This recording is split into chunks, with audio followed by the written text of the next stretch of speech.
make sure we got our microphone on there, right, Mike? All right.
A two-part series that we're going to be doing today regarding is an introduction to songwriting and of course a live Q&A.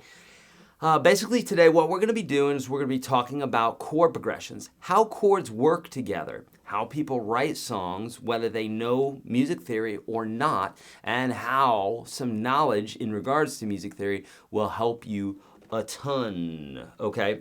So those are the things, the bits and pieces that we're going to be doing today. We'll be taking your questions on Facebook and on YouTube. We have Instagram watching in my upper right-hand corner here. Of course, I won't be able to get to those questions. So Instagram, folks, if you want your questions answered, please head over to Facebook and YouTube. Of course, youtube.com/YourGuitarSage or facebook.com/YourGuitarSage. And I'll get to your questions there. I have a PDF for you folks, Instagram folks, YouTube folks, Facebook folks, everybody. I've got a PDF for you that I've put together in regards to really just the basics that you need to know how melodies and chords work together. So this is a supplement to what I'm going to be talking about today. If you just see it in and of itself, it may not help you. It may not get you where you need to go. But with what I'm going to be talking about today, I'm going to get you there, okay? I got a sneeze coming on here. Of course I don't. Okay, so here's the deal. Let's talk about songwriting from a 30,000-foot view here for just a moment. Because at the beginning of this PDF, I talk about a particular something, and it is the fact that we are all songwriters. I know for some of you out there who feel like you haven't written before, you're probably saying to yourself, that's crazy, Eric, that's where I draw the line. Stop trying to butter us up. We're not all songwriters, but you indeed are songwriters, and here's how I know. If you have ever hummed a melody, whistled a tune on your own, or if you have what scientists call emotions, then you are a songwriter, okay? Seriously, what happens is, as beings, we have emotions, and those emotions like to show themselves in art, whether it's graphic art, painting, whatever it is, graffiti, music, it lets itself out in those ways, okay? So if you have emotions whatsoever, you have something to say, and I'm going to show you how to say it, okay? So I know you probably don't believe me, but by the end of this, I promise you, I'm going to show you what it took for me probably a couple decades to figure out, and it's so simple. It's ridiculously simple, and when you get done with this, you're going to be like, Eric, I just wrote my first hit song. I made $1 million. I'm sending some to you. No, but you will be absolutely amazed after I get done showing this to you, okay? So that's what we're doing today. I'm going to show you how the chords work together, because they do. There's definitely a fingerprint when it comes to playing chords. And then I'm going to show you how the melodies work on top of that tomorrow, okay? So, without further ado, we're going to check out this PDF. In the meanwhile, while I'm looking at this PDF and I'm showing it to you, I want you to go click on the link that's in the description of this video. And I want you to download the PDF because this information is going to help you, and without it, you're not going to know what chords work together. But I've spelled it out for you perfectly, okay? Also, If you would like to win a lifetime membership to the Unstoppable Guitar System /365, today is your chance, my friends, because today and tomorrow, we're looking at the shares. If you're sharing it on Facebook, if you're sharing it on Twitter, YouTube, wherever, going down the street and showing somebody, if you got video of that, then that will count as a share, okay? Send it to us. But seriously, we pick one person out and they win a lifetime membership to the Unstoppable Guitar System, so do that, okay? Today and tomorrow. Okay, without further ado, here we go. We're going to I'm going to show you this PDF, and then we are going to, Okay, so for folks that have lost the feed on Facebook, well, you've lost the feed on Facebook. That's it. Head over to YouTube. You can't hear me saying that, so hopefully you know to head over to YouTube. So we probably won't get to questions on YouTube just because, or on Facebook because we've had problems there. Okay, let's get to the PDF. Are you ready to do this? Okay, so I'm going to literally click on the same PDF here that you guys are looking at, and I'm going to show you what this is all about. Okay, so this is really short and simple, to the point. You've got my links in there. Should you need lessons, you've got the $1 access, you've got the free access, okay? If you want to know the difference between the two, the free access is the top 30 lessons I teach all my students, and the $1 access is absolutely everything. You get to test drive it for a month, okay? So read over this on your own. I'm not going to read it to you. You guys are not babies, so read that on your own. Diatonic Harmony and the number system chart. We'll call it the Nashville number system chart. We'll call it the number system chart, either way. Okay, so what we're going to be doing today is we're going to run over this diatonic harmony very quickly, and then we're going to get to this matter, okay, because this is going to make a lot more sense. Okay, now some of this, for those of you that want to know all the ins and outs and whys of how this works, well, I've got that information for you, but we definitely are not covering all of that today. It would take us 20 hours, okay? So we're not going to do that today. This is a 30,000-foot view, so some of this stuff you're just going to have to believe me, and then if you want to know further information in regards to this, get inside the Unstoppable Guitar System, where I can really teach you this stuff in depth, okay? So let's talk about this for just a moment. Diatonic harmony, essentially, and I'm going to basically just put this in a summary, what we're looking at right now. Diatonic harmony is harmony, harmony, if you will, more than one note at a time, that's created through the use of the major scale. The major scale is that scale that sounds like this. Do, re, mi, fa, sol, la, ti, do. Right? You've heard that before. If you look on this page here, you're going to see some definitions and what have you. It's good that we know these things, but I'm not going to start yet the baby basics. You can do that. And I say baby basics. We all started there. Jimi Hendrix, Eddie Van Halen, we all started there. I'm not poo-pooing that. We all have to start at the beginning, okay? Every story has a beginning. So just start at the first 30 lessons if some of this stuff's over your head. But the major scale, a scale is essentially a series of notes with a certain pattern, okay? The major scale has a certain pattern, like every scale has a certain pattern. And it goes like this. First, we need to know what a half step and a whole step is. A half step is the distance between one fret and the next. So whether you're going up or you're going down, one fret to the next is a half step.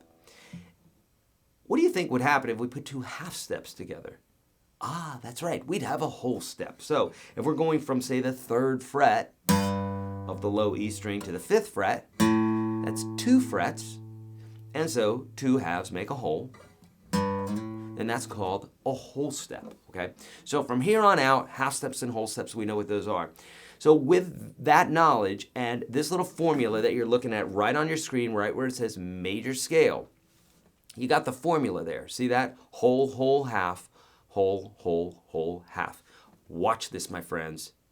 Get ready to amaze yourselves, because right now, with those two pieces of information, you will literally be able to play any major scale, any place on the neck, in any key, anytime that you want. Here it goes. You ready? So let's just say we're picking a G, okay? You see the little fretboard above here, right? We're going to be doing this G right there, okay? That G right here. And then what we're going to do is from there, we're going to build this formula. So I'm playing this G. There I am. I'm plucking it, okay? Now, we'll zoom in on this in just a moment because right now I want you to be looking at the formula. But if we say we pluck the first note, and then remember the whole steps and half steps are actually movements. They are intervals, distances between two notes. So we don't pluck a note and say whole because we haven't done anything. That's just a note. Whole is when we're moving. So when we're moving from one note to the next, that's the first time we say something. So here, we'll play this G, and we move a whole step. See how that works? And then we're moving again, a whole, half, whole. You don't need to do this. Just watch me. Whole, half. Okay, I'm going to do that several times for you here. Okay, so what I'm using is this little thing in the blue here. You see that? WWH, WWWH. Whole, whole, half, whole, whole, whole, half. This, my friends, listen, is literally the DNA of music. It is literally the double helix. It's everything that everything is based off of this, okay? At a cellular level in music, it's all about the major scale. So, watch this. We pluck a note. Doesn't matter what note it is. We don't even have to know the name of the note. But in this case, it's a G. So I pluck that note. And then I'm following this formula that says whole, whole, half, whole, whole, whole, half. So we're going to do the first part of it. So we pluck our first note. And we say whole, whole, half. Here we go. So whole, whole, half, which is only one fret. And then whole, whole, whole, half. So here we go. Whole, whole, whole, half. That's a major scale, linearly across one string. We can also play it like this, or this way. Many different ways to do this. Many, many, many, many different ways.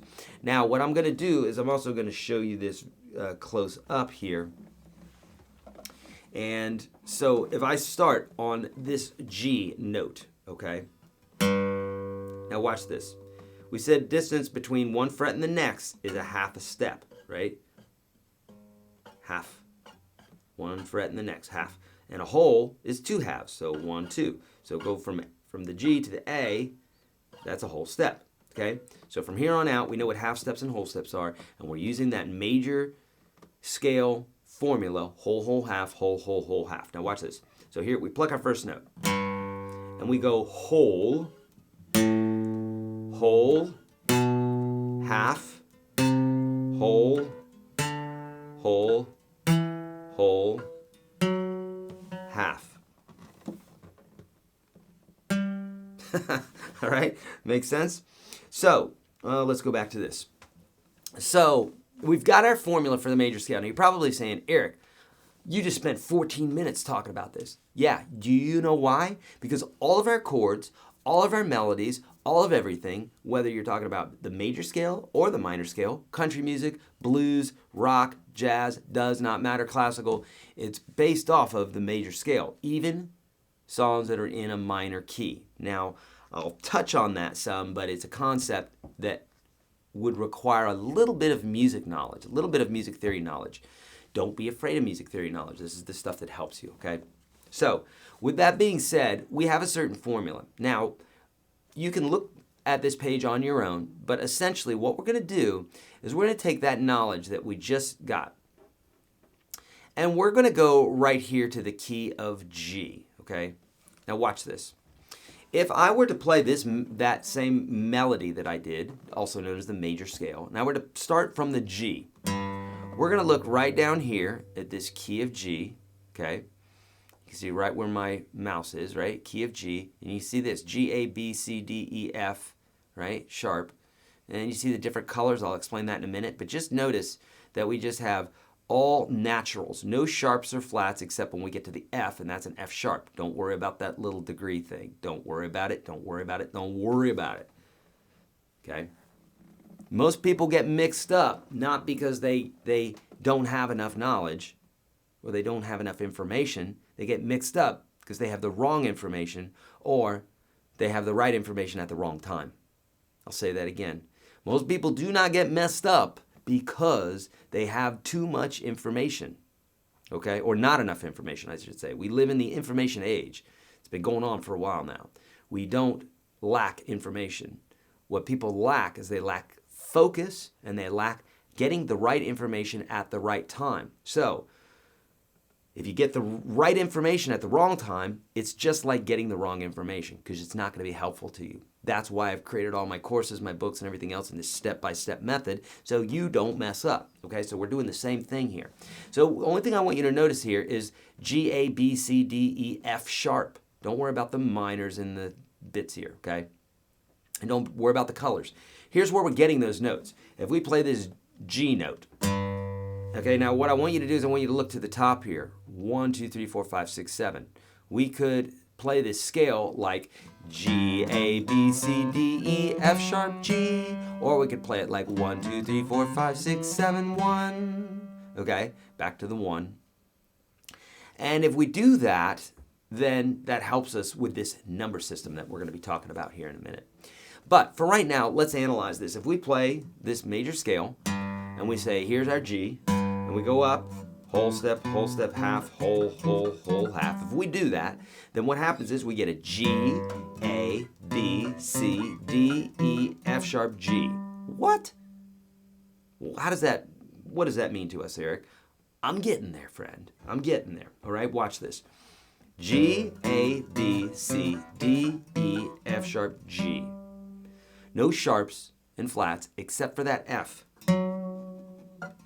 Okay, now let's do the same exact thing in the key of C. So here we are, key of C, and we're going to basically play the same exact formula. Whole, half, whole, half. This is something that I implore you to commit to memory. It'll take you all of about 30 seconds to commit it to memory, but then apply it to your own playing. Do it a few times, maybe a dozen, 2 dozen times. It will get integrated into you, and then you'll be able to use it like a tool, like in your toolbox, okay? So here we are. I'm playing a C, and I'm going to play this same formula. I'm not even looking to worry about this C, D, E, F, G, A, B. Not even worried about that. I'm just going to play this. Here we go. Here's my first note, and I go whole step, half step, whole, half. Here we go again. Sounds pretty good, doesn't it? Why does that sound so good? Because this is the DNA of all music. It's so ingrained in you, even though you don't know. It's so ingrained in you that it sounds great. And if I were to stray from that pattern like this, you know what note was wrong. Right? It should be. Watch this. I'll do it with another one. You tell me if you can hear the note that I'm hitting wrong.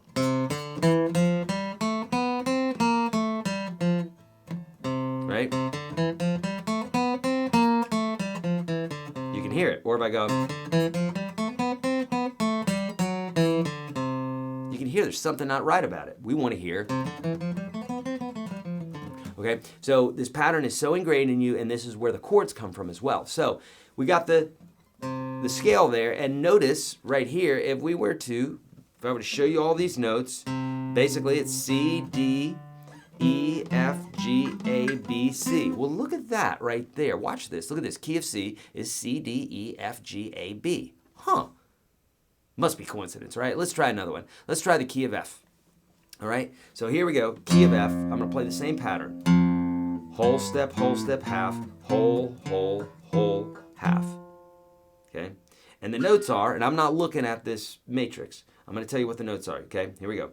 F, G, A, B flat, C flat, D flat, E, F.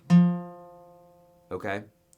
And so we can say, oh, did I do that right? F, G, A, B flat, right? Oh, I said C flat. I was wrong. Sorry. C, D, E, F. I messed up. My apologies. My brain. All right. Let's do this again. Here we go. You can hear that that sounds right.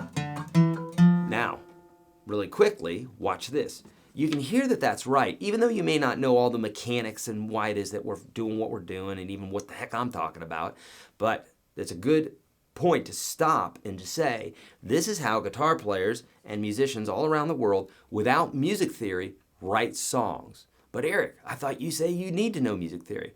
I'm saying you don't need to go to school. You don't need to eat right. You don't need to sleep 8 hours a day. You don't need to have friends or love or hugs or a job or a car or gas. You don't need any of that. You can go about your day and just live on a bench. Okay? But those things are nice. And music theory is nice. And it really truly helps you get where you want to get to. Make sense? So, yes, I know lots of musicians who don't know much about music theory, but the more they practice, the more they play, even though they don't want to learn music theory, they're learning music theory, okay? That's like saying I want to be around somebody who I really like to be around. I don't want to know anything about them, but I want to spend a lot of time with them. Guess what? You're going to get to know them, okay? So same thing with music theory. Don't fear it, okay? So we can hear that this sounds right because your ear knows this intrinsically. This is why musicians can just pick up a guitar and start putting a few chords together and it sounds right. It's because they're happening on some of these chords, and the chords that don't sound right, they don't play those again, and then they play the chords that do sound right, and then they make a song. They don't know how they did it. They're like, I don't know anything about music theory, man. I'm just like gifted. No, we can say you're gifted, but then everybody's gifted because everybody has this same skill. It's just taking chords and using your ear and saying that sounds good, right? Okay. Got lots of examples for you, but I think you get the picture here. So if I play this scale, I get F, G, A, B flat, C, D, E, F. And now we look right here. Look at this. Right here in our scale, we got F, G, A, B flat, C, D, E. Well, that can't be a coincidence because we did that 3 times with this pattern. And guess what, friends? It's not a coincidence. So anytime you start on any one of these notes, you could do it with sharped notes as well, sharped or flatted notes, but I just gave you these basic ones here just to get you started. But if you do that, you can see the first note is always going to be the same as the key, the 1. Okay, so in the key of B, the 1 is a B, in the key of C, the 1 is a C, etc., etc.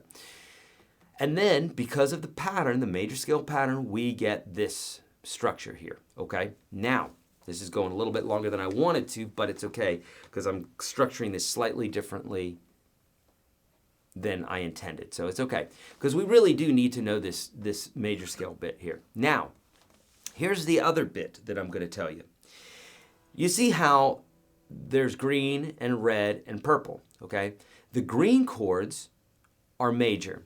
The red chords are minor, and the purple chord is diminished. Now, you might be saying to yourself, wow, look at that. Isn't that crazy that in all those keys, the 1 is always major and the 4 and 5 are always major? Must be a coincidence, right? No, it's not. It's the DNA of music. It's literally the fabric of what makes all music. So the 2 and the 3 and the 6, they're minor.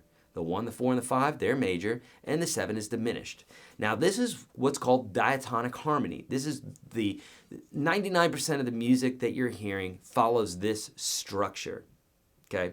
Whether you've just picked up a guitar and you don't know any of this and you're just flanking away at the guitar and coming up with these chords, chances are you're going to stick to this structure because it's so built into you, okay? Just like a lot of things are. If you go see a Disney movie and the villain's winning and you're like, dear God, I don't want the villain to win. And then for some crazy reason at the end of every Disney movie, the villain doesn't win. I hate to give you a spoiler alert, friends, but you'll still sit in your seat when you're watching that Disney movie and you'll be so anxious that Cruella de Vil is going to get those puppies, but she doesn't do it. She doesn't get it at the last minute. Everybody's happy, right? This is a structure that's been, Disney knows it really well, but it's a structure that's been built into lots and lots and lots of stories since the beginning of time. We like happy endings, right? So, with that being said,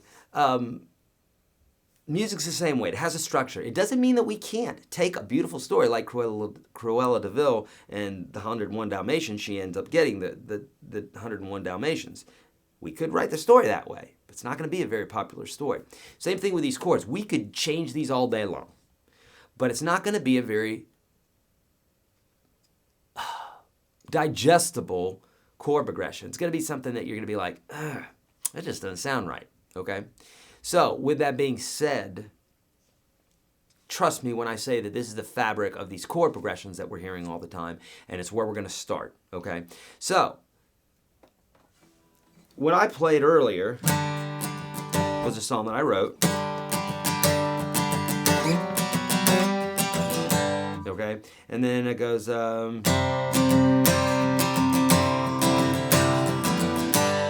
the chords here are a C, and then a G, then a D with an F sharp in the bass, and then an E minor, then a C chord, and then some sort of F type of an F chord, okay? Now, let's do a little analysis here. I said there was a G chord. Look at this, G chord, right? I said there was a C chord. I said there was a D chord. There was an E minor chord. And there was an F sharp note in there. But I also said there was an F in there. Ooh, perfect example. I didn't even plan on this. But look, the majority of this structure took care of these chords that are the most popular chords anyhow. I just did a video for this. The 1, the 4, the 5, and the minor 6. Here's the 1, the 4, the 5, and the minor 6, okay? You can think about these as being ranks in the army. You know, certain ones are going to do certain things. Certain ones are stronger than others, have certain authority that others don't have. The 1, if you will, is king. The next in command is the 5. The next in command is the 4. The next in command is the minor 6. You don't know this stuff yet. It's okay. It's a few layers deep. But all that to say, you're not going to have a song without the 1 in it. Chances are the next chord that's going to be available, if you were to take all songs that are out there, the 5 is going to be the one that you're going to see the most after that. And then the 4, and then the minor 6, and then it's going to dwindle down to the minor 2, the minor 3. You're rarely going to see the diminished 7. But all that to say, here's your first lesson, if you will. Your cheat lesson. You can cheat this, okay? It'll be super easy. Is you can take any one of these keys. You know, I would suggest starting in the key of C or starting in the key of G. Those are the two easiest keys to play because your chords oftentimes are mainly open, okay? The easiest key is the key of G. All the chords are open for the most part, okay? You've got a B minor in there, and again, the diminished chord you don't play. So 1, 2, 3, 4, 5 out of 6 chords that you normally would play are going to be open. So super easy to play. So start in the key of G, get the feel for this, okay? Now, you can think about this is if you can write a song in one key, you can write it in any key. It's just a matter of knowing a few other little bits and pieces. But essentially, if I write a song in the key of G and it goes like this, now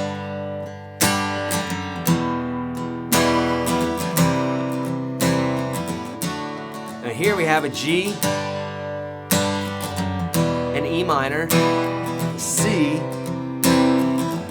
and a D, okay? If we have that, now, if I wanted to play this in the key of A, the only thing I have to do is put a capo on my guitar, and now I'm playing in the key of A. This sounds like the same exact song, right? I'm doing the same strum with the same pattern and the same chord formations in the same order. That's why it sounds really familiar, but it's in a different key, okay? So you can think about different keys essentially is if we're singing happy birthday to you, or we're singing Happy birthday to you. Two different keys, right? Same song. It's not like if you walked into a bar and someone was singing that, you'd be like, wait a minute, they're singing that in B flat. I swear someone sang it in the key of A last night. You're not going to do that. You're automatically going to sing the song the way it is because of the structure of the melody. So that's called relativity, okay? So if it's, playing the scale, that's a major scale. It also sounds good when we play it in a different key. Same scale, every single time, we're just playing it in different keys. Get it? Okay, so same thing with these chords is if you can play them in one key, you can play them in all keys. So all that to say, and I'm going to go to questions here because I went a little longer than I wanted to. What I want you to do for homework tonight is I want you to take the key of G. Okay, we're going to get real specific. I want you to take the key of G, and I want you to come up with a chord progression that uses 1, 4, 5, and that minor 6, okay? So I want you to use G, C, D, and E minor in some form or fashion or another. I don't care what the tempo is. I don't care what the strumming is. I don't care what the order of the chords are. Just make it a pattern. Make it something that does the same thing over and over again. Why, Eric? Because I want you to understand that literally when you do this tonight, right after this broadcast, you're going to come up with your own chord progression.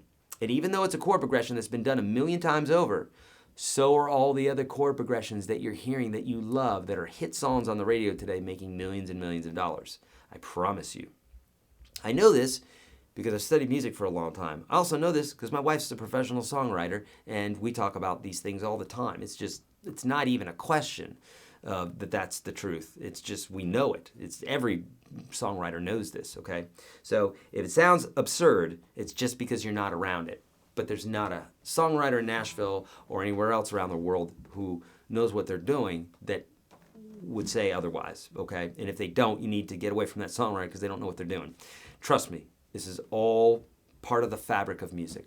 So your objective then for this week is to take this key of G, or to do this tonight, and to write a song that has G, C, D, and E minor in it. I don't care if you use a capo, doesn't matter to me. I don't care what tempo, I don't care what order the chords are, I don't care what the strumming pattern is, I don't care if you put a melody over it. Right now we just want a chord progression. That's all we want, okay? Does that make sense? Okay, so that is literally going to be the start of this whole enchilada and what it is that we're going to be trying to do here, okay? Now, let's get to some questions. Instagram folks, hi, how you doing? Oh, look, hey, we're live on Facebook again. That makes me happy. Yay. Okay, so we're going to get to some questions. We're going to start on Facebook since they got the boot there earlier. I'm so sorry about that. Stuff happens, And then YouTube folks, we're coming to you. We're coming after you. And Instagram, you know where to go. Instagram, go to Facebook or YouTube. All right, let's get to some questions here. And so let me have it. Think about those questions about songwriting. Would be better about songwriting. I mean, of course, I can answer other questions for you, like what I ate this morning and that sort of thing. But I'd really prefer them to be about songwriting since everybody's here for songwriting, okay? All right, Mohammed, Tom, Brian, what's up? Tom, okay. All right, and I'm only looking for those who are putting a question mark at the end of their sentence. Ty is in Maui. Oh, Ty, temperature is 58 here right now, and I envy you, Ty. I love Hawaii. Absolutely stole my heart. And I was in Honolulu, which is Maui, isn't it? I think so. Okay. Maui's the island, I think. Yes. Honolulu's the city, the capital, I think. I surfed right there where they say surfing was invented. Anyone else? Okay, good. Did this Gibson come with an Anthem installed? This is an LR Baggs Anthem. No, it did not, Jamie. I bought it separately. I went to my guitar tech at the time, and I said, what is the best pickup I can put in this thing? And, He said an L.R. Baggs anthem, and that's what I did, and I absolutely love it. Absolutely. Okay, good. All right, great question. I'm looking. Beginner question. Why does tablature seem upside down? I'm sure a lot of you feel this way as well, and I thought it in the beginning as well too. Victor, if you look at regular musical notation, and this makes sense too, musical notation makes sense too.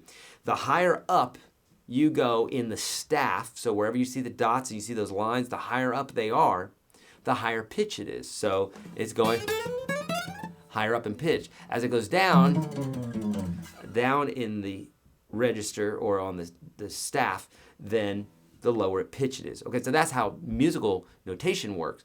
And because of that, they want a tablature to look the same way, because it'd be weird if the music's rising, right? If you see a phrase that's rising and the tablature is going in the other direction. That'd be strange, right? So that's why musical notation is, or tablature looks like it's flipped upside down. And when you're looking at it, it's also the lowest pitch string as opposed to the highest pitch string, right? And because if you think about the guitar laying like this, it'll make a little bit more sense. Victor, you'll get used to this super duper quick, okay? And Victor, there's a lot of things in music that are like this too, where at the beginning you're like, why? I don't know.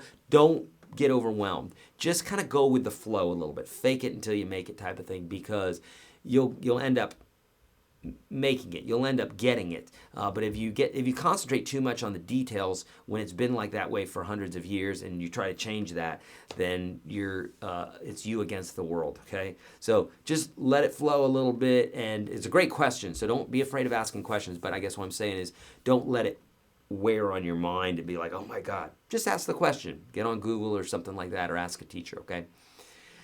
This is that whole circle of fifths thing. You are covering that later. Amber's saying, no, it is not, Amber. The circle of fifths is something different. But circle of fifths is very powerful if you are into music theory and you want to know more about everything having to do with music. Check that out. I've got videos on YouTube for it. If you're in the Unstoppable Guitar System, I have entire series based off of the circle of fifths. Absolutely powerful stuff, okay? Okay, so Fabian's saying, how would I find out the key of a song going along your table? Example, Pink Floyd's Wish You Were Here, to make a simple example. That's a great question. Let's look at this. Okay, so that's a great question, Fabian. So if we are, let's do this. Let's look at, we got Wish You Were Here.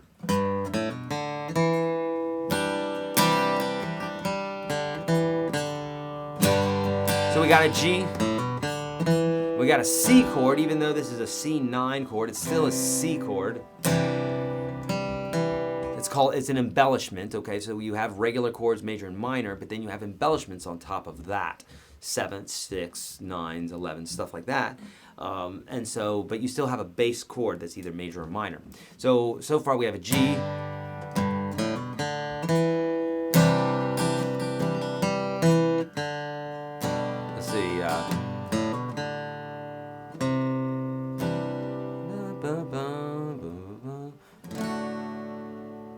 let's see. Now that chord there. So basically so far you have a G, a C. I thought there was a D in there somewhere, but is there an E minor in there? Other way, I'm just gonna go on what I know. Here, there's a G, a C, and then there's some sort of A. So here's what I want you to do is I want you to see what has G, C, A in it. Okay, this has G, A, and C. Okay, that's cool. But, and this has G, A, C in it. This has G, A, C sharp. That won't work. This has C, G, A in it. That could work. This has a C sharp. That won't work. That has a C sharp. Won't work. So we got 3 of them that would work. We got the key of G. We got the key of F. Got the key of C. But now those are just the notes that we're playing. But what about the actual chord? So I'm starting it off on a G. And here's our C chord. So we're talking about G major and C major to start off. So let's look at this, okay? We said their keys were C, E, or no, C, F, and G. C, F, and G, right? So F, key of F, has a G minor. So that's not going to work. So we're going to take that guy out. So really we only have the key of G and the key of C. Okay? Now, that third mystery chord that we're talking about is like this A7 slash, or A suspended 7 chord, also known as an 11 chord. Okay, but technically it's going to be taking the place of an A minor chord. I just know that already because I know this is in the key of G, because I know the feel of it and the sound of it. But let's, kicks and giggles, let's go backwards a little bit. We took out F because we said that there was no G minor in this song. It starts off with a G chord. So automatically we're either in the key of G or the key of C. Now here's another clue as to what the key of the song is. It starts off on a G. Now it goes to a C chord right away, but technically if we were strumming this, it would look like this, right? 2, 3, let's see. 2, 3, right? So 1, 2, 3.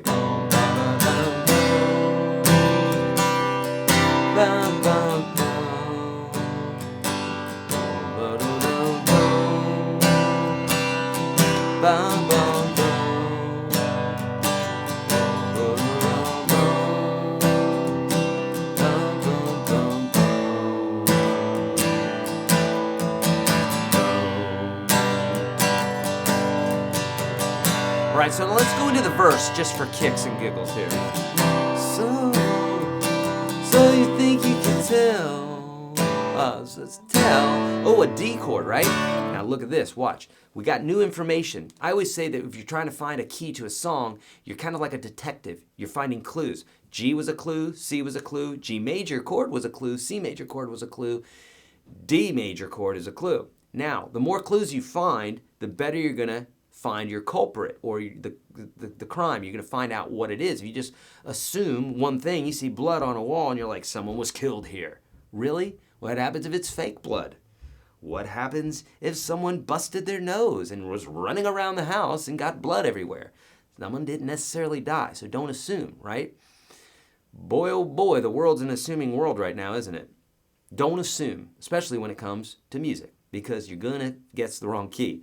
You don't want to guess the wrong key. You want to drill down. You want to get the facts before you just say this is what's going on here, okay? I know some people are offended by that, but dear Lord Jesus in heaven, facts are kind of important, right? So we need to know who the culprit is, what happened here, and this is what we're doing. Is we're saying we found a G, we found a C, we found a D, right? So we found some information, and now if you notice right here in this key of G, we've got a D chord, but in the key of C, we have a D minor chord. Yet another clue that we're probably in the key of G. Okay, so let's keep going. Heaven from hell, hell. Let's see. Heaven from hell.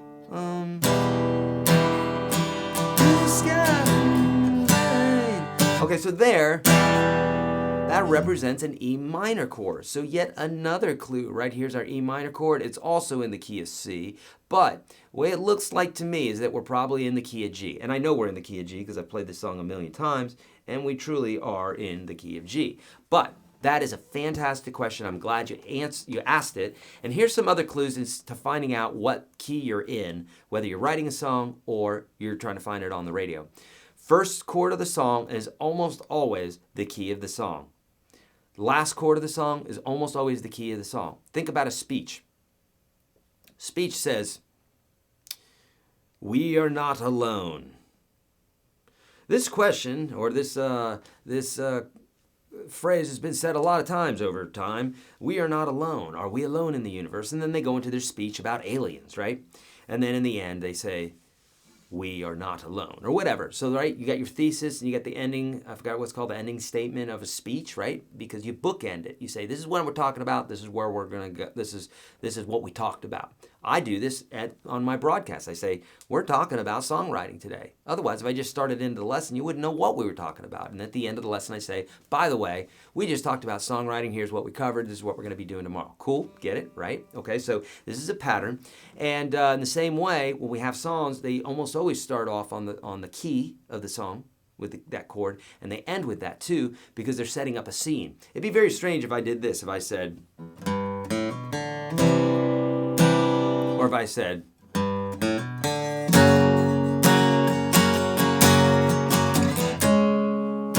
well, those chords sound perfectly fine together, right? Right? If we're in the key of F sharp. But if I go,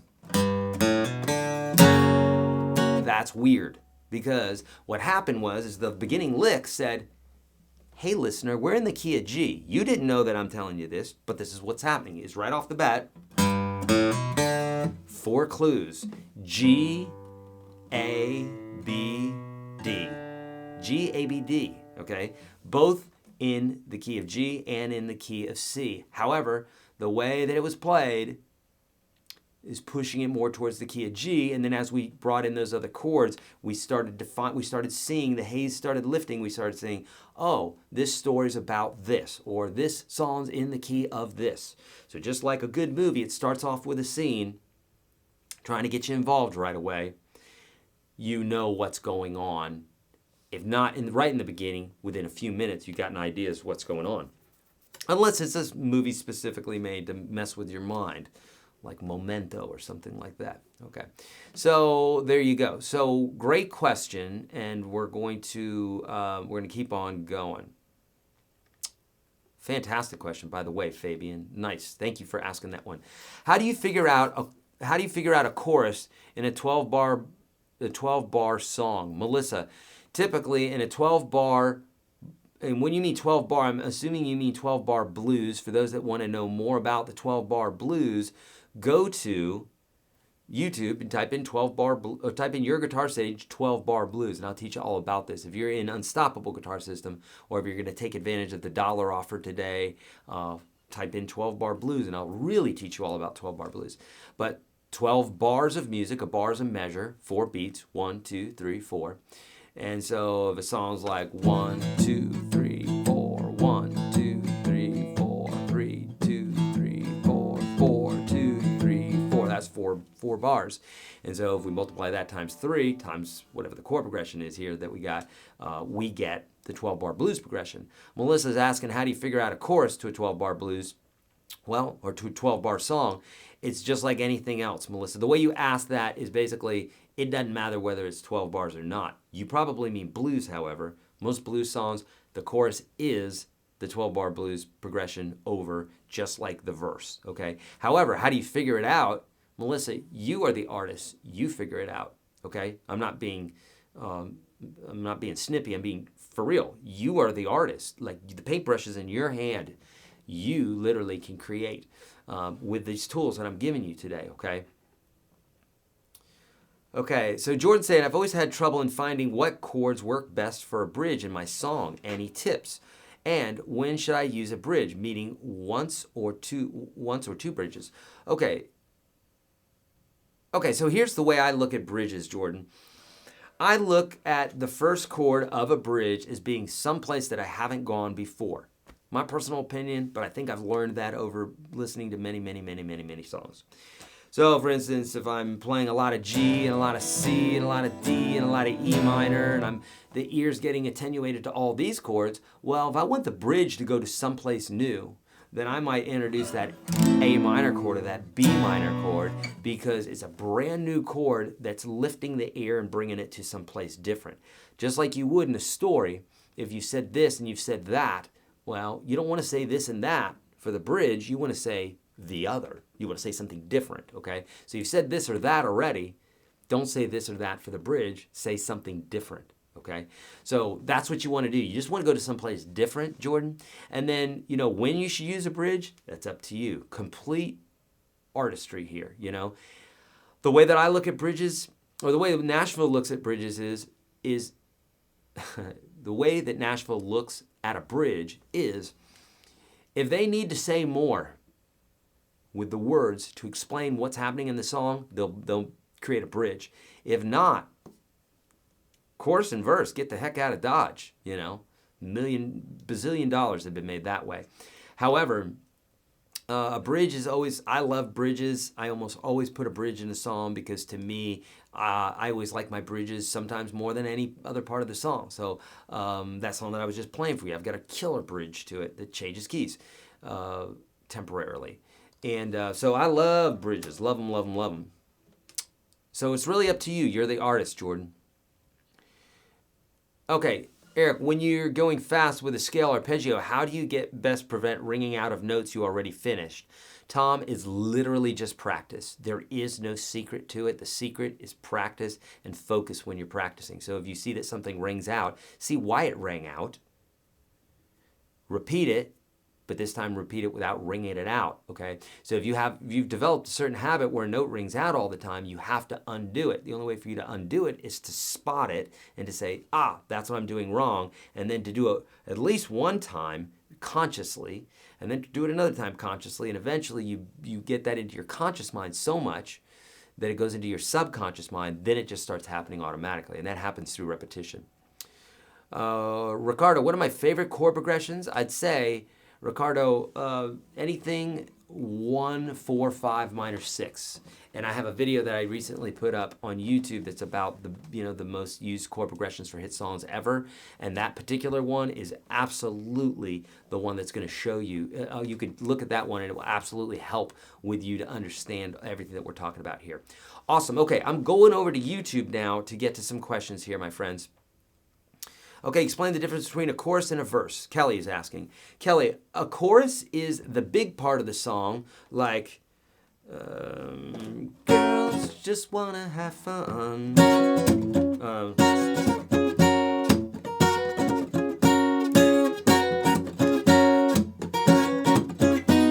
The verse is, I come home in the middle of the night, my father yells, whatever, what you gonna do with your life?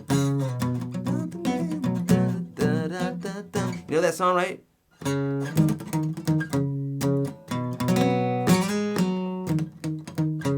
The chorus is that right there. It's like girls just want to have fun. Usually the chorus is that part of the song where you have the title, and it's said over and over and over again, and it's said really loud, and then everybody's singing along, and they got their beer mugs up in the air, and that sort of thing. That's the chorus. The verse is the part of the song, and by the way, the chorus is almost always repeat, okay? Sometimes there's some variation of it, you know? My wife wrote a song with Hunter Hayes called, I forgot what it was called, but nonetheless, every single chorus is different. It's a very wordy song, but nonetheless, chorus is almost always repeat. Verses usually do not repeat. And the verse usually tells the story. It's where you're getting the information, and the title of the song is usually in that chorus. Make sense? Okay. Can we get a taste of G major scale and a quick solo? Thanks. Fish Band. You know, I don't have a way to come up, I don't have a way to do that very quickly for you, my friend. I mean, I could just play like,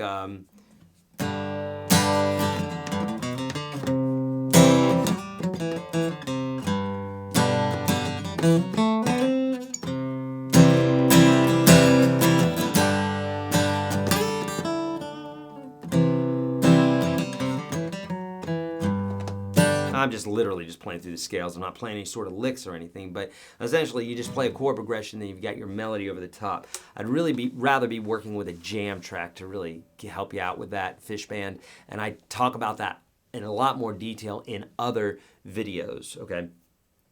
Okay, Alex is saying, Eric, to noodle a song in E7, which pentatonic pattern on what fret? Alex. Okay. So a song is not in E7, it would be in the key of E. E7 is an extension of a chord, so if you're playing E major, then the pentatonic pattern that you probably would want to use is probably E minor pentatonic, or you could use E major pentatonic. Both of them actually work over that E major chord if you're talking about blues. So for instance, here's E7.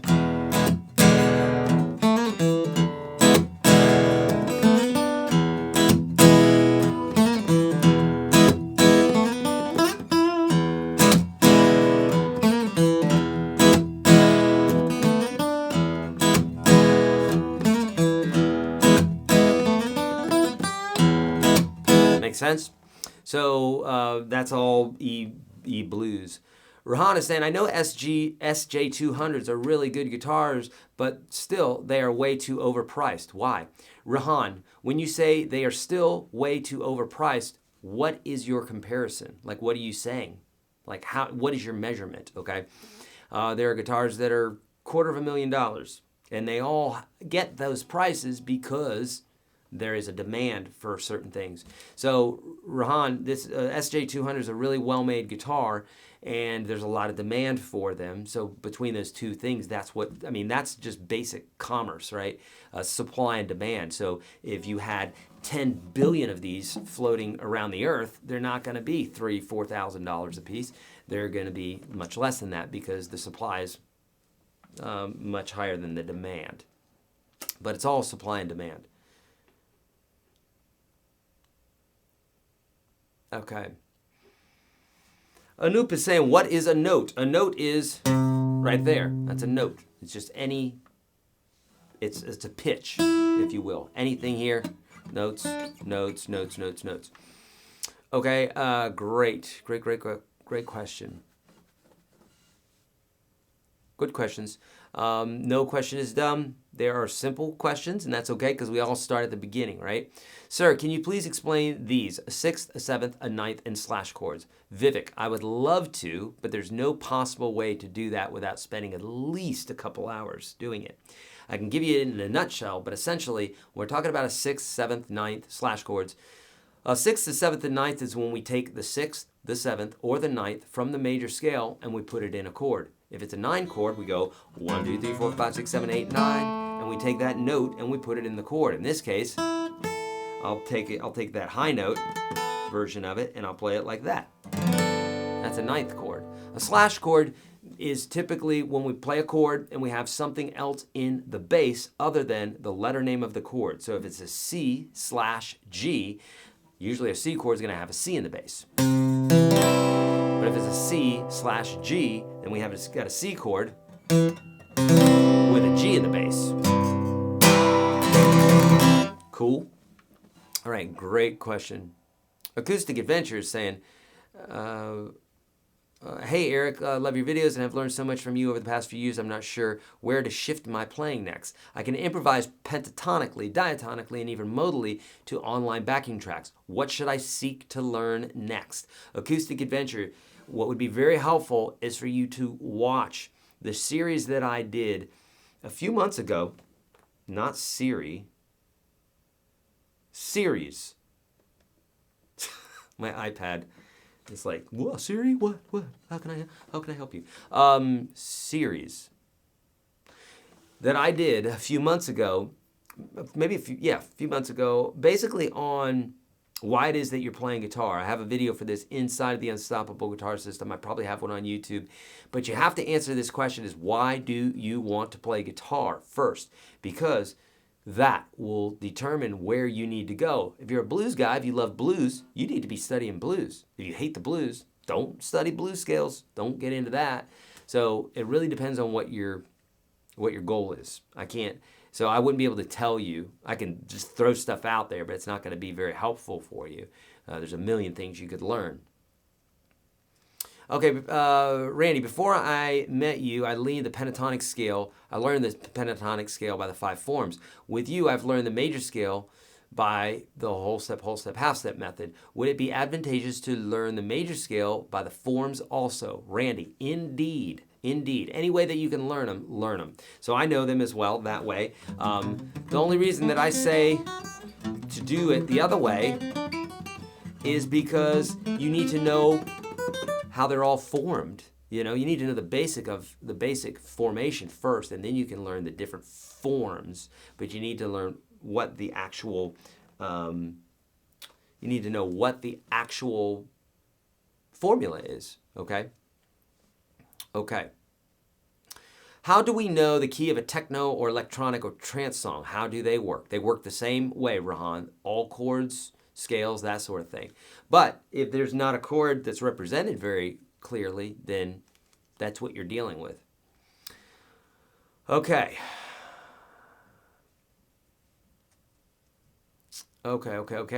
What thing should be considered while playing song in guitar? What thing should be considered while playing song in guitar? Anoop, you may need to get a little bit more specific about that one. That's a general question, and I wouldn't begin to know how to answer that one, my friend. So if you can get more specific, that would help. Any recommended amount of measure in a line or a verse or lines in each verse? Great question, Joe. Usually, you're going to have a chord progression that repeats 4 times, 4 to 8 times. It's usually some subdivision of 4, 4, 8, 16, something like that, 12. So, for instance, like,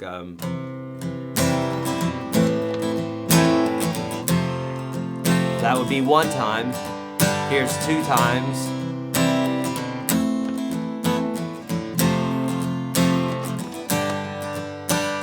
You know, makes sense? Good. Is there a formula for moving from a verse chord progression to a bridge chord progression? Jim, there's not a formula. However, like I said earlier, Jim, what you want to do is you want to go someplace that you haven't gone before. What I mean by that is if you're playing a lot of G and a lot of C and a lot of D, well, technically you could go to the bridge, you could go to something more C and more D and that sort of thing. That's not the way I like to do it. I like to present something new, especially if I haven't introduced that chord. Why not use it? It's a color in your palette. It's food on your plate that you hadn't eaten yet. It might be tasty. Do it. Use a different chord. So that's the way I like to do it. So if I've played a lot of G, C, D, E minor, well, if I haven't played that A minor yet, that'll be probably where I'd go for that bridge. That's the way I like to do it. But again, it's all you know, up to the individual. You know, Daddy, what was the first song you learned, and what is the first song I should learn? Thanks, dog. You're welcome, bro. So I would say, so in the free course, I have a free course for you guys, my friends. If you don't know this, you need to, because it's absolutely crucial to everything that you are doing when learning guitar. YourGuitarSage.com/30, you see the link right there. And that right there, friends, will literally teach you so much about the guitar and foundationally and everything else. It's absolutely going to help. And I believe that series has a bit in there about the amazing grace and understanding how that song is based and how to structure it and how to play it and how to get from one chord to the next and all the rest. That'd be a great one to start off with, Kim. But what I would do is I would go to YouTube and I would type in Your Guitar Sage and the name of your favorite artist. So that's The Clash or Elvis or Elvis Costello or whoever. Just type in Your Guitar Sage, the name of the artist, and see what pops up. Chances are I've taught a song by your favorite artist. And if not, somebody else did, I'm sure. And that's where I would start. Like, learn what it is that you love, you know. Alex is saying, what's an E pentatonic? Also, song isn't blues. I don't understand that second part, Alex. But what's E pentatonic? E pentatonic, a pentatonic scale is a 5-note scale. I cover this in lots of videos, so I'm giving you a nutshell definition. Otherwise, it'd take 15 minutes to really explain it well. On YouTube, search Your Guitar Sage Pentatonic, and I'll explain it in detail, Alex. Otherwise, a pentatonic scale is the 5-note scale, 5 notes out of the major scale, and they're ones that are very, very stable and very easy to listen to. Rahan, what components are necessary for a song to be called a song? Intro, outro, bridge, chorus. What could a song be without? A song could be without anything. I mean, literally, this is a song.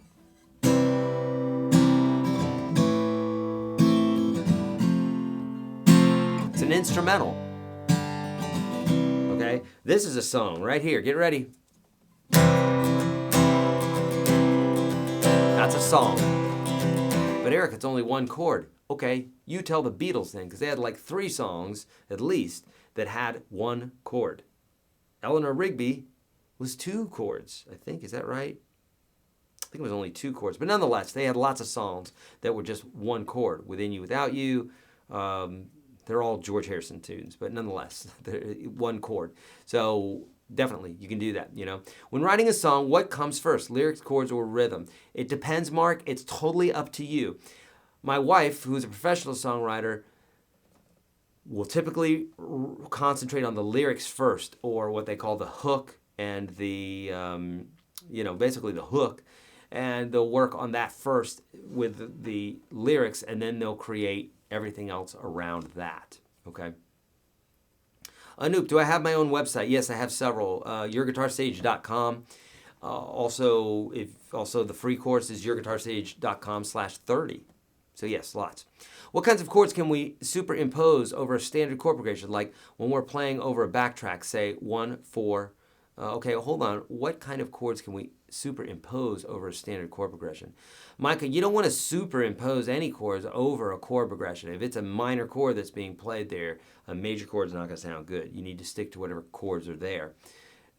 However, you could change those chords up, but not over the top, not superimposing it, if you will. How to create songs, you're in the right place, my friend. We're talking all about it. If you have a chorus hook or a few verse lyrics written, how can you determine the chords that will suit them? Kelly, what I like to do is if I'm in a particular mood, if I'm in a somber mood, I might just sit down with a guitar and what comes out is kind of somber. If I'm in a happy mood, then that's usually what comes out. Although I write everything in a minor key, just because I'm that way. My wife laughs at that.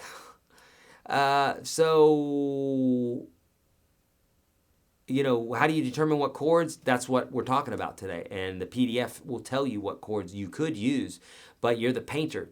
You're the only one who knows what chords would work because you're the writer of the song. I mean, I could make suggestions, but if it's your song, you're the one who's doing that. You know what I'm saying? So start with the exercise that I gave you for tonight, Kelly. That's where to start. Do you know if music is when you should collaborate with him? Also, do you have plans on going the Man Gearhead University? I don't know any of that, Ben. I don't know who those folks are. So many great folks out there that I could collaborate with. So many. Pentatonic scale is 1, 2, 3, 4, 5, and 6. Pentatonic minor is 1, flat 3, 4, 5, flat 7. I mean first chord progression and then melody or vice versa. I still don't know what that question means, my friend. I gave you what the first chord progression should be that you could start off to learn today, and that would be a 1, 4, 5, minor 6 in any order. If that makes no sense to you, you're not looking at the PDF that I just created for you. So do that. It's in the description of the video. What is pentatonic? Okay, we went over that. Every time I try to sing along while playing, I lose control over strumming. It's overwhelming. How do I get rid of it? Vivek is saying. Vivek, on YouTube, search Your Guitar Sage Playing Singing. I have a video for that, but I have a series inside the Unstoppable Guitar System. Folks, I tell you this all the time. I know I sound like a broken record because I'm trying to get you to that next level. Take advantage of the free course, YourGuitarSage.com/30. The link for that is in the PDF. Or if you've been through that and you really want to deep dive into understanding about the guitar, then join the Unstoppable Guitar System or test drive it for $1. Both of those links are in the description of the PDF, and they're going to get you there. And Vivek, I have a whole series on how to sing and play at the same time. Everybody has an issue with this, okay? Because it's new and you're doing several things new at the same time. So why wouldn't you have an issue with it? Your brain doesn't know what to do. But I have a way of breaking it down to where you can do it, and that's the only way to do it, is to break it down.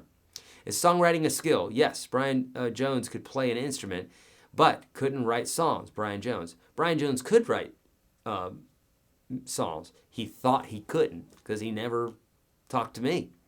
Songwriting is a skill that you learn. Okay, a skill just means something that you're good at, right?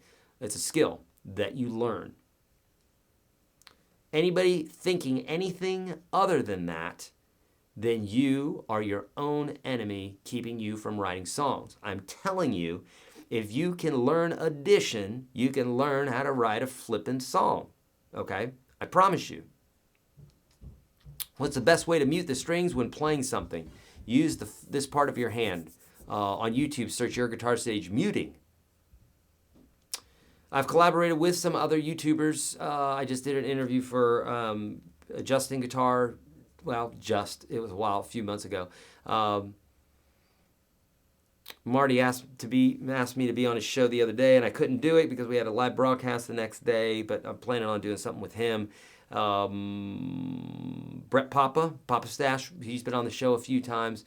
But yeah, I'd like to do that with more because it's so fun. I've written songs but don't fit a standard progression that still sound good. How is that possible? Cliff, look at the PDF that I've provided for you today. Stick to those chords that are in a specific key. They're going to start sounding really good to you, okay? Ben, how much is the Unstoppable Guitar System? Ben, we've got many different ways to do it. You can do it, you can buy it outright. You can do monthly. You can do 3 payment method. There's many different ways to do it. We break it down in so many different ways so that everybody has a way that they can do it. Or you can just try it out for $1. But check out YourGuitarSage.com/1. The link for that's is in your PDF. Okay, you'll see it says $1 or something about $1. Check that out, Ben, and it'll give you all the different options. And I tell you that because sometimes it changes. Sometimes we have a sale, so you'll want to take advantage of that. Do you think it would be cool to feature a pro singer-songwriter and break it down to show how it works, why, etc.? Yeah, I would love to do that.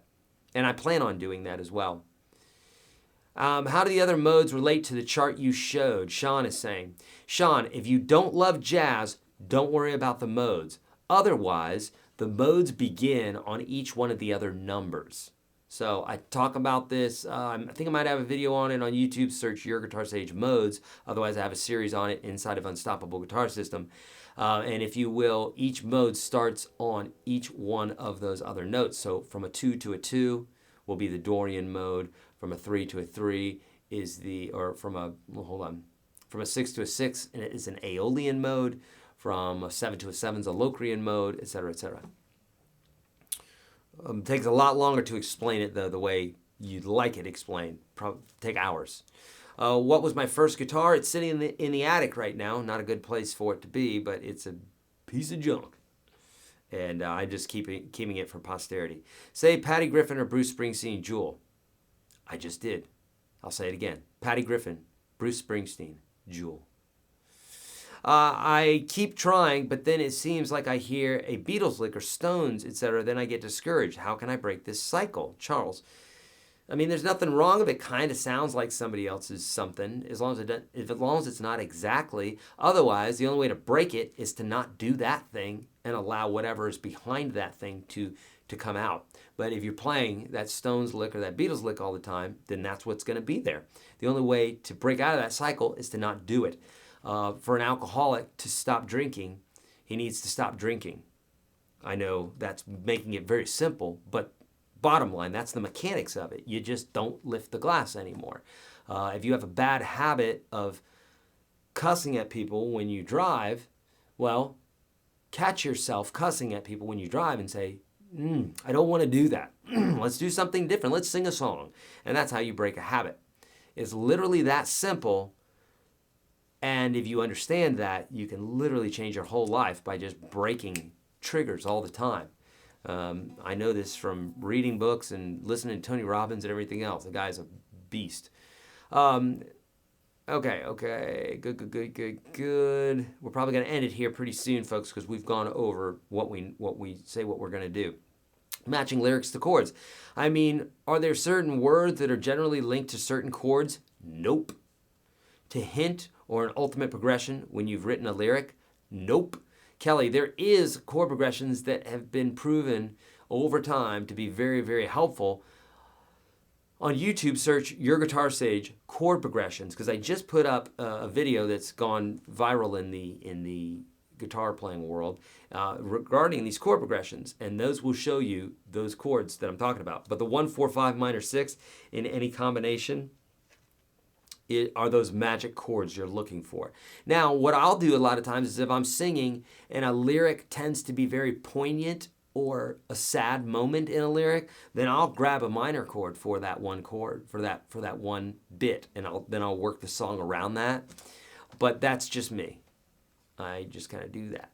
So many light bulbs going off today. Yay! That answered my questions perfectly. Thank you so much, Sean. Beautiful. What things should be considered before buying a guitar? Anoop, that's a great question. Check out video 1 and video 2 in the free course that I'm giving you today. YourGuitarSage.com/30. 30, okay? Friends, if you have not watched this series and you're listening to my voice right now, you're shooting yourself in the foot by not watching this series. A lot of people go, free, how good can it be? Here's the deal. That course, if you were to see me one-on-one here in Nashville, I teach you the same exact stuff. It would cost you nearly $1,000, okay? Because my time is it'd actually be a lot more than that now, but I'm saying literally just sitting down with a normal teacher that has normal prices, not me, I don't have normal prices, then at least when teaching one-on-one, I don't. My courses are very, very affordable because I find I can reach so many more people that way. But that being said, you got to do that. And the first couple lessons in there, Anoop, tell you exactly what you need to know to buy a guitar without having to be some guitar luthier or somebody who knows everything about guitars, okay? Do you ever feel it's necessary, Acoustic is saying, do you ever feel it's necessary to have life experiences in order to create clever lyrics? Yes, and if you have a brain and a heart, then you have all the life experiences you need, my friend. I guarantee you've got plenty of pain in there. There's no one listening to this right now who has not had excruciating pain in their heart. How do I know that? Because this is life, friends. We have excruciating pain. We have absolutely wonderful highs. Life is a roller coaster, right? It doesn't have to be a roller coaster, but typically our past is at least somewhat looking like a roller coaster. So you've got everything in you to write the lyrics to some amazing song. So just start doing it. The best advice that I had for songwriting was write for the trash can, meaning write piece of paper, take it, crumble it up, and throw it in the trash can. That's your goal. Because if that's your goal, then anything beyond that is a win. If you get done writing something and you're like, you throw it in the trash, guess what? You won that day. But sometimes you're going to write and you're going to go, I'm not throwing this in the trash. This is an amazing song. And eventually, you'll probably be writing songs that are so magnificent that other people want to record them. That's how it works. But you got to start. You got to get the crap out before you can get the good stuff out. I say this all the time when playing. You got to learn what to play by learning what not to play. How many hours do I practice? It depends. I don't practice a lot, not nearly as much as I would like to. Maybe a couple hours a day. That's including doing lessons, which shouldn't count because it's really not practice, in my opinion. Practice is when you're pushing yourself. When playing double bar chords, never heard that. Example, B major chord. Is it normal to sound mute for the bottom E string? Okay. Yeah, I don't know what a double bar chord is, but yeah, muting that low E string, that's what you want to do, my friend.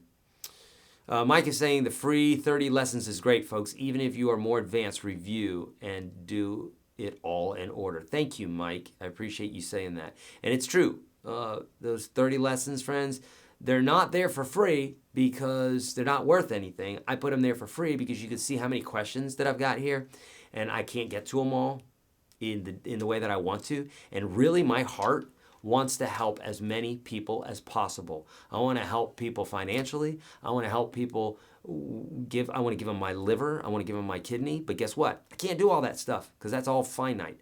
But I've found a way that I literally can reach an infinite amount of people by and with a skill that I have that I've developed over time, which is playing guitar and teaching. So I try to reach as many people as possible. So the fact that thousands, hundreds of thousands of people at this point have been through that free course and have developed great skills from it and have learned to play guitar from that, and I'll never ever talk to them or see anything or get any money from them, is a beautiful thing to me. I'm totally happy with that. I'd like to reach 100 times more people. So all that to say, don't look at it as being free and that nothing in life's free or the stuff that's free is cheap. Friends, get in that course. You're going to see how wrong you are. It's an amazing course and it will help you a ton, okay?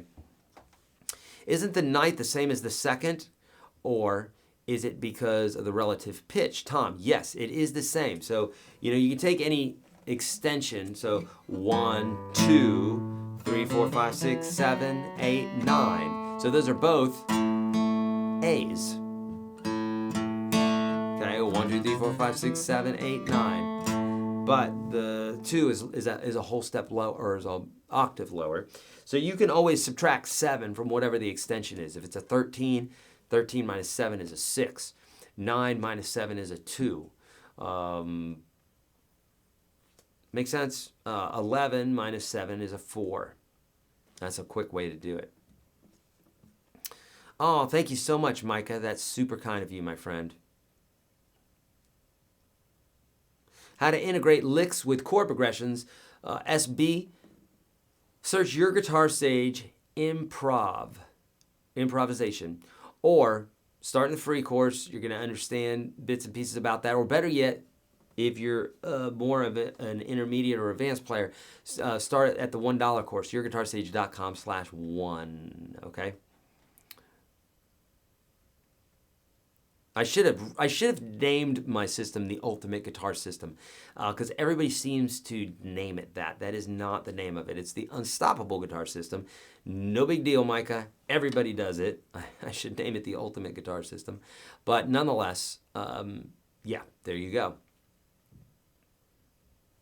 Okay, and Micah was actually is in it. Okay, awesome. Thank you so much, Micah, for letting us know. Appreciate that. Sometimes people need to know that I'm not just saying that my own stuff's great, like other people are saying that it's good. I wouldn't stand behind something if I didn't think it was good, right? That would be embarrassing. Cliff is saying, if you're not using UGS and 365, you really should. It will open up a whole new universe for you. And friends, I'm giving you every opportunity today. If you don't have $1 in your pocket to have 1,000-something videos and 600 jam tracks to try out for the month, then take advantage of the free course, YourGuitarSage.com/30. It's there for you.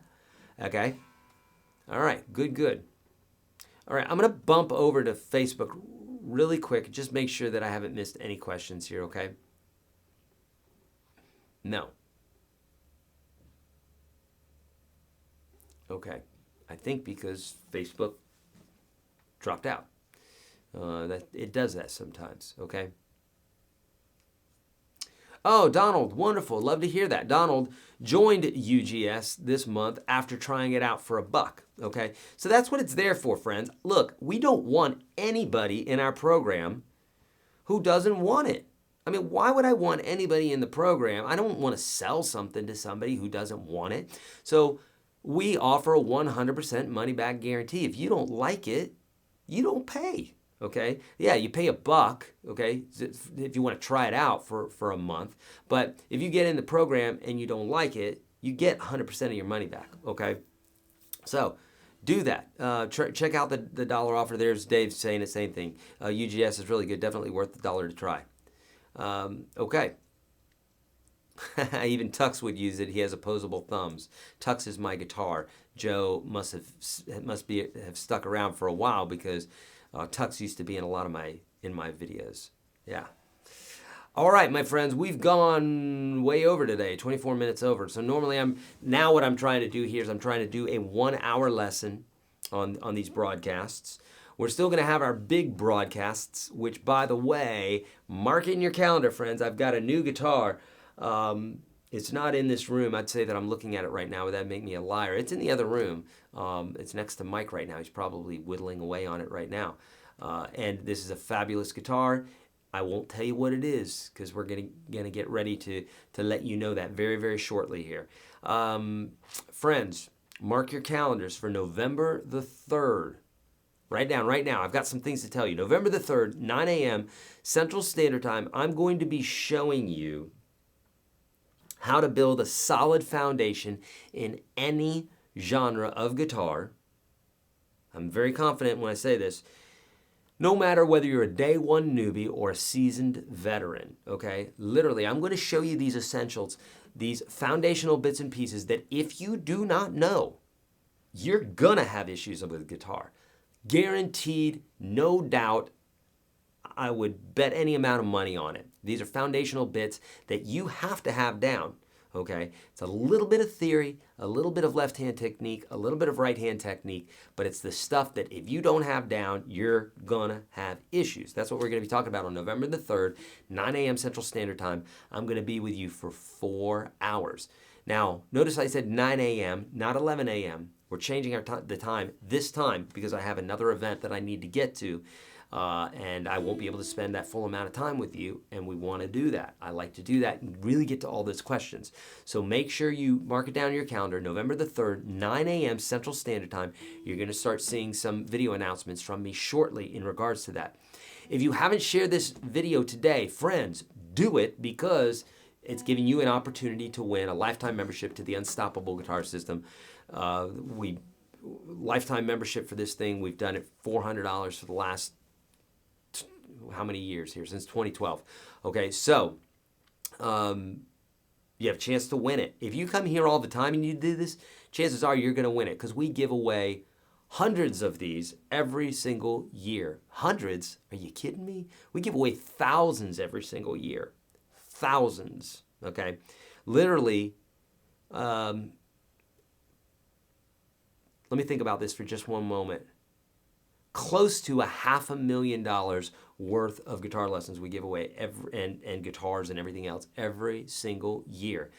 Eric, you're exaggerating. I promise you I am not exaggerating, and that does not include charity. We give a lot to charity too, several hundreds of thousands of dollars worth of guitar lessons every single year to charity because that's how we roll, because we like to do that and we like to help folks out. Obviously, I need to make $1 every now and then, right? So you got the $1 there. But please let me know how I can help. Do you have a Patreon for people that want to donate? Mark, I don't. Thank you so much. I really appreciate you saying that, Mark. But if you haven't already gotten to the system, you could do that, Mark. Otherwise, I'd say donate to a local animal shelter, and that would make me super happy. But seriously, but I really appreciate that. I don't really take donations, but I just don't. I just don't have that set up. But thank you so much, Mark. Just the sentiment alone is really kind. Okay, so friends, so share this right now for your chance to win a lifetime membership to the Unstoppable Guitar System. Mark your calendar for November 3rd, 9 a.m. Central Standard Time. Don't forget to download the PDF that you will find in the description of this video, right underneath the title. Look for it somewhere. It's a hyperlink. Download that, friends, because the information that I gave you today took me about 15 years to understand. And I'm literally showing it to you in a nutshell here that you can get it immediately and know stuff that it took me forever to learn. Okay, so I love you guys. Thank you so much. You're the best. I love your guys' questions. I love your passion for the instrument. I want to get you to the next level. Take advantage of the stuff that I'm giving you, my friends. This is great to get your questions answered in real time. But take advantage of that free course. If you've done the free course already, take advantage of the $1 course. Get in there and learn some stuff, okay? And then I'll see you in the next video. I'm out.